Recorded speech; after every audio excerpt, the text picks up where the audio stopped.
untuk sesi pertanyaan. Silahkan. Sebelum Pak Asep, apa tanya Pak Asep?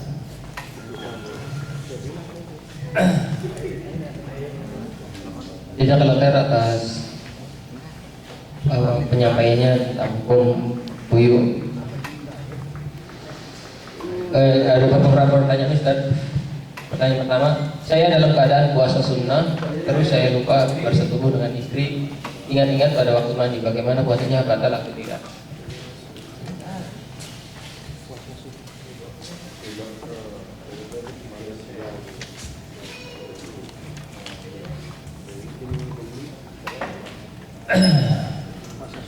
Ikhwan sekalian, sebelum jawab masalah puasa sunnah tersebut, ingat, mumpung saya ingat, sekarang kita masuk bulan Rajab ya.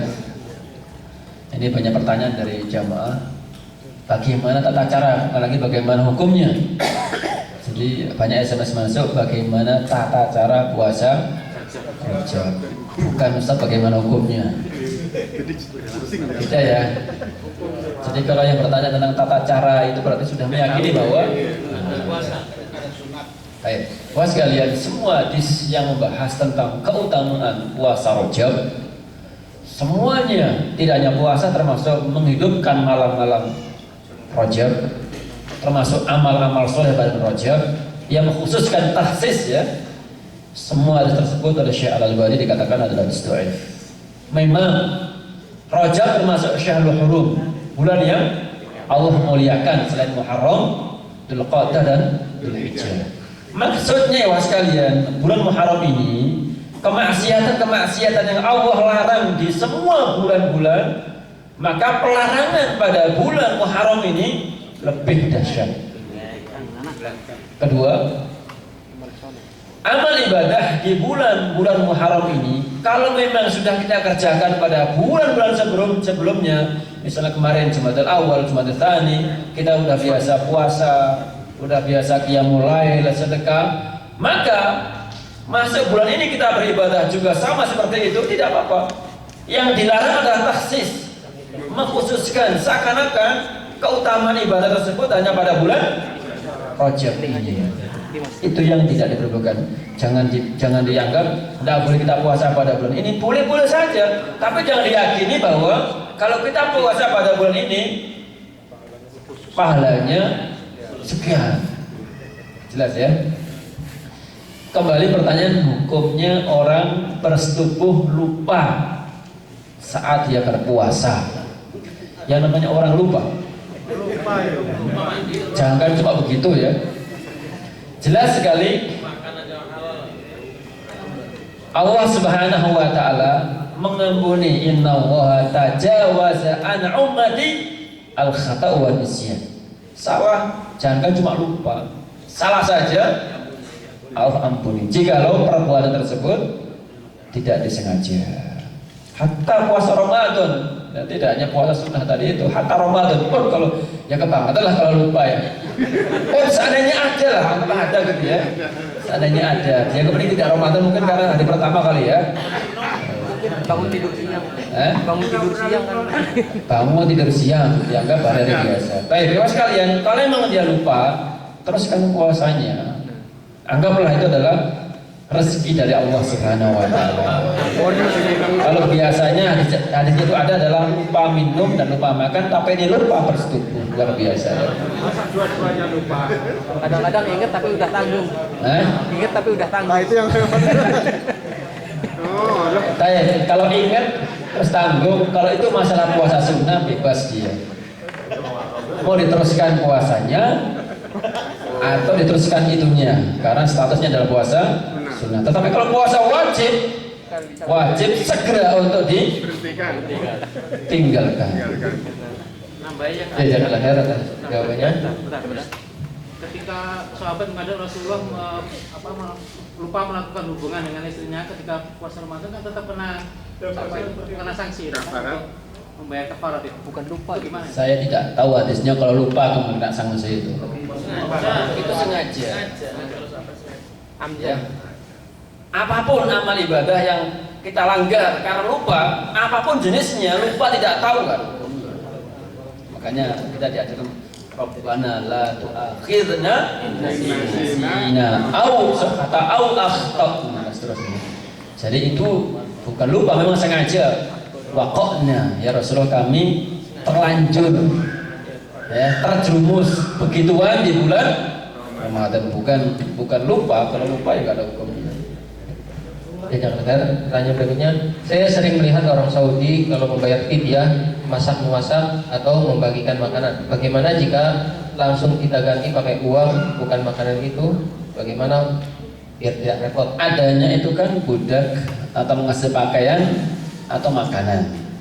Begitu nasnya, meskipun nanti ketika boleh nggak pakai uang, ini akan masuk dalam kondisi khilaf. Mungkin orang yang kita kasih makanan nggak lapar, dia kepengen beli coklato misalnya atau cake misalnya, ya kan? Nah kalau begitu, secara syar'i hikmahnya tidak kena.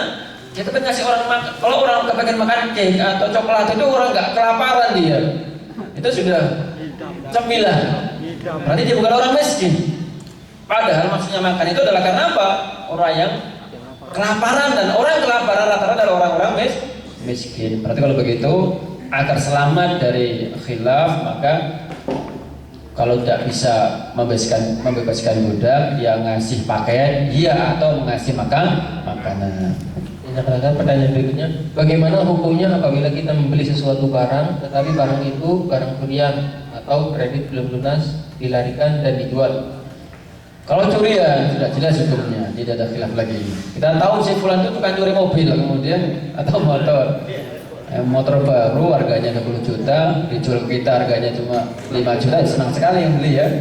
Boleh nggak seperti itu? Nggak boleh.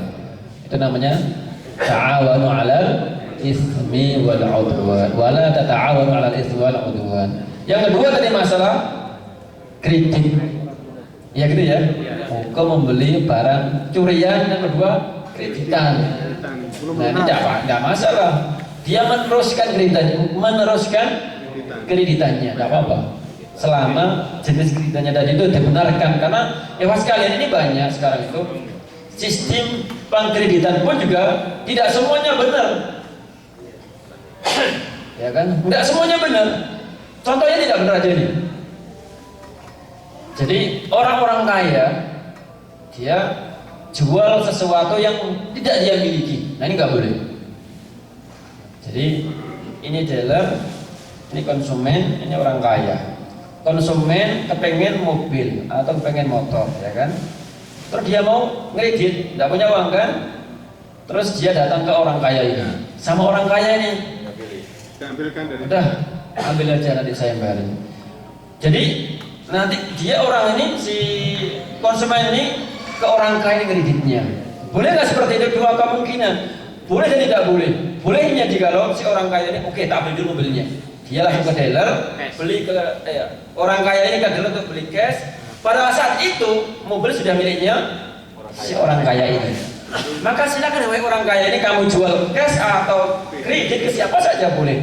Tapi permasalahannya adalah mobil ini masih dalam dealer. Dan salah satu hukum atau sahnya menjual adalah harus al-qab, sudah dipegang. Jikalau memang bisa dipegang ya, karena memang ada barang nggak bisa dipegang. Ini mobil motor dijual ke rumahnya dulu. Kalau misalnya mobil nggak bisa dipegang begini, caranya apa? Dipindahkan dari toko keluar, bukan di luar. Sehingga ulama pun bertanya begini, gimana kalau misalnya untuk mengelabui begini? Masih di rak itu diambil, taruh di bawahnya rak. Pokoknya tak beli ini ya, tak taruh sini. Ini masih belum sempurna, harus dibawa keluar sampai luar toko. Baru menjadi haknya si pembeli, kemudian dari pembeli itu dijual kepada pembeli berikutnya. Masalah tadi saya ulang lagi. Kredit ada dua jenis. Ada yang memang memiliki asli, dealer asli yang memiliki, boleh. Tapi seringnya itu adalah bank yang membeli. Ini bermasalah nih mas sekalian. Karena apa? Bank itu menjual sebelumnya barang yang bukan miliknya. Itu nggak diperbolehkan. Dan tanya berikutnya, di Indonesia sekarang marak cara cepat dan mudah memiliki properti tanpa modal. Secara singkatnya, menggunakan properti orang lain untuk dijualkan kepada orang lain tanpa sepengetahuan yang punya dengan persyaratan kepada yang membeli diberi 50% dari harga yang disepakati, tapi belum diserahkan karena masih disewakan lagi, bagaimana hukumnya? Panjang pertanyaannya. Kesimpulannya apa tadi itu?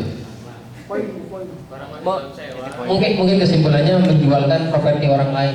Jualin rumah lah kampanye. Mungkin ada nggak tahu properti apa lah. Jual rumah atau jual tanahnya. Tapi mas sekalian, kayaknya begini. Jadi dia misalnya orang pintar maklar ya, atau perumahan baru, tanpa komunikasi dengan pemilik atau pengembang tersebut, langsung dia nyebarin informasi ke sana ke sini. Oh, di sana ada tanah bagus, ada rumah bagus gitu ya.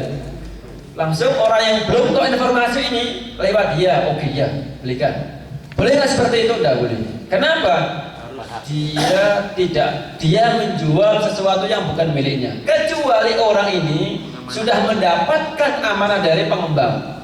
Dapat amanah, silakan nanti kamu dapat fee, silakan kamu informasikan, silakan kamu jualkan, tidak apa-apa. Nah, seringnya sekarang adalah orang itu menjualkan tapi tanpa sepengetahuan yang punya, itu yang tidak diperbolehkan. Nampaknya begitu soalnya ya. Pertanyaan berikutnya, hari ini adalah awal bulan Rajab. Apakah doa datangnya bulan Rajab itu ada dalil yang menunjukkan, yaitu doa Allahumma barik lana fi Rajab wa Sya'ban? Saya pernah mendengar di situ yang doa ya, termasuk balik kena Ramadan. Nah, meskipun secara makna baik Ramadan, mudah-mudahan kita disampaikan kepada bulan yang berkah ini, tetapi ternyata oleh para ulama itu dinilai hadis yang dhaif. Tidak khair. Pertanyaan berikutnya, bagaimana hukumnya bayi tabung? Karena ada sebagian orang menjual spermanya untuk bayi tabung. Baik, bagus sekali pertanyaannya. Kalau sperma itu dijual kepada perempuan lain yang bukan istrinya, akhirnya ditabungkan seperti itu, kita punya masalah dua nih. Jadi membuat bayi tabung sperma suami istrinya, maka ini tidak masalah. Bedanya cuma dipindahkan saja. Mungkin karena dari suaminya agak susah gitu ya, sehingga oleh tim dokternya diambil secara medis kemudian dimasukkan ke rahim istrinya. Itu pun namanya juga bayi tabung. Ini nggak ada permasalahan. Yang bermasalah adalah pinjem tak beli. Jadi sperma yang hebat itu, yang adanya banyak ya, kemudian diberikan kepada pasangan lain, itu hukumnya haram, tidak diperbolehkan. Tidak khair. Bolehkah menjual sesuatu dengan perjanjian waktu tertentu, misalnya setelah 5 bulan baru dibayar,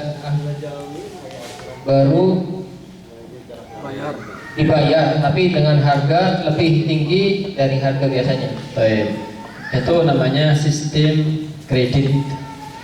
Pertama, kredit adalah ambil barang dulu, uangnya nanti. Ingat, waktunya harus jelas. Entah setahun, 2 tahun, 10 tahun pun tidak apa-apa. Yang itu adalah ila ajalin musamma. Harus jelas. Jangan nanti tok, enggak boleh. Jadi tidak apa-apa, itu sama dengan kredit ya. Jadi uangnya nanti setelah sekian tahun dengan lebih mahal, tidak apa-apa juga. Itulah kredit. Kalau harganya sama antara cash dengan nanti, semuanya ngambil yang cash. Itu sebetulnya maksudnya adalah pertanyaan masalah kredit. Jadi hukumnya diperbolehkan. Pertanyaan berikutnya, apa hukumnya menjadi nasabah asuransi? Contohnya asuransi pendidikan, prudensial atau Bumi Putra. Itu nama jenis perusahaannya, tapi saya nggak tahu bagaimana prakteknya itu. Yang pasti mah asuransi. Prakteknya bagaimana ya Pak sekalian?